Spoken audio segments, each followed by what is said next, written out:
Hi, my name is Sean Whalen. I am originally from Wisconsin, and I am currently a Master's in Public Policy student at the Harvard Kennedy School of Government.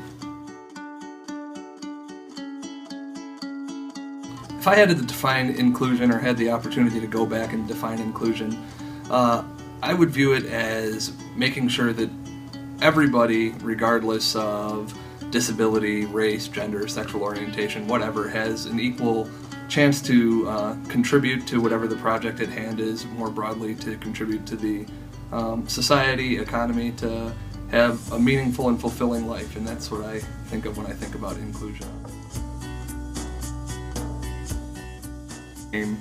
Pretty early on, when I was in 7th grade, and I was pulled out of the industrial arts class and was told that since I was blind I wasn't able to use power tools and it would be dangerous and a liability. And I just remembered at that time thinking that nobody really seemed to make much of an effort to make the activity something that I could be included in, and in a really negative way that reinforced for me how important inclusion could be. Moving forward into the future, I also have had experiences in classes and work environments where I've seen that people have made an effort to make sure that I have been included in things, part of the team, valued contributor, and that, on the real positive side, reinforced for me how important inclusion can be.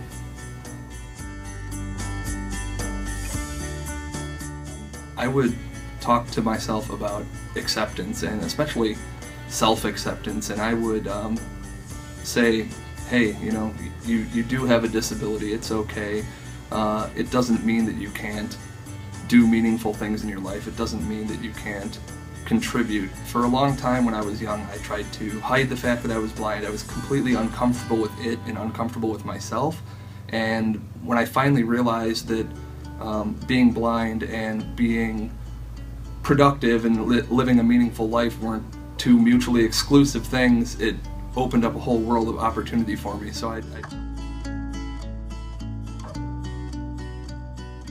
I think that right now the most pressing policy issue related to inclusion from the perspective of individuals with disabilities, and more specifically, since it's what I'm really familiar with, from the perspective of people who are blind or visually impaired, is technology, and ensuring that people who can't see or can't read print continue to have access to technology. So obviously,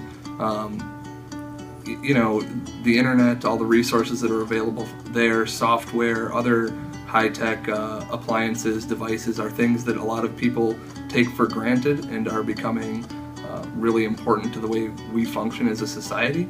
And a lot of that stuff is being developed in ways that are inaccessible to people who can't see or read print. And, it's not the case. It doesn't need to be that way. Accessibility is relatively easy to do when you build it in from the ground up. And I think an extremely important policy issue is making sure that people are aware when they develop and build these technologies that they build them in a way that people with all sorts of disabilities and the broadest set of possible people can use them and benefit from them. Because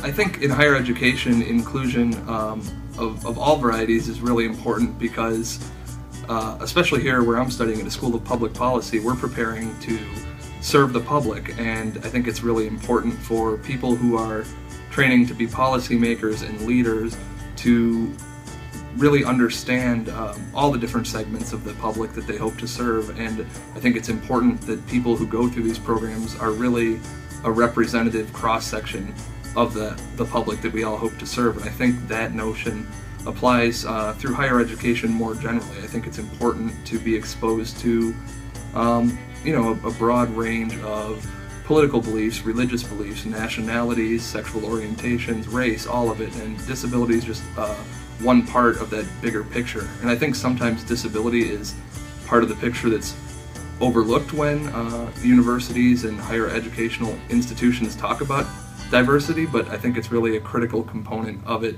and that's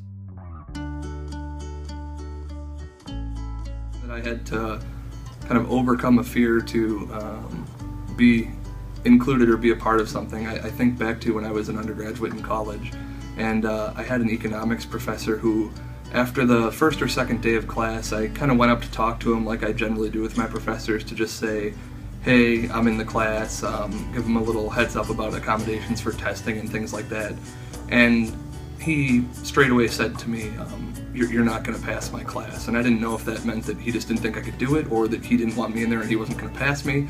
But I walked out of there really feeling bad and really questioning if it was something I could do. And the fear that I had to overcome was kind of wrestling with that self-doubt of, well, is this something I can do? But when I kind of mustered up the courage to do that and confront the issue head on and say, look, I'm going to take this course and I'm going to stay in it, it served me really well. I ended up getting one of the highest grades in the class, and the same professor who at the beginning was really concerned about me even being in the classroom with him came up to me and shook my hand and apologized that he ever doubted whether I could do it, and told me straight out that I really changed some of his perceptions about what people with disabilities were capable of. So I think if you're willing to, again, confront that fear head on and really just deal with it and get over it, a lot of times you can do some really meaningful stuff. So I would encourage everybody, if you're afraid.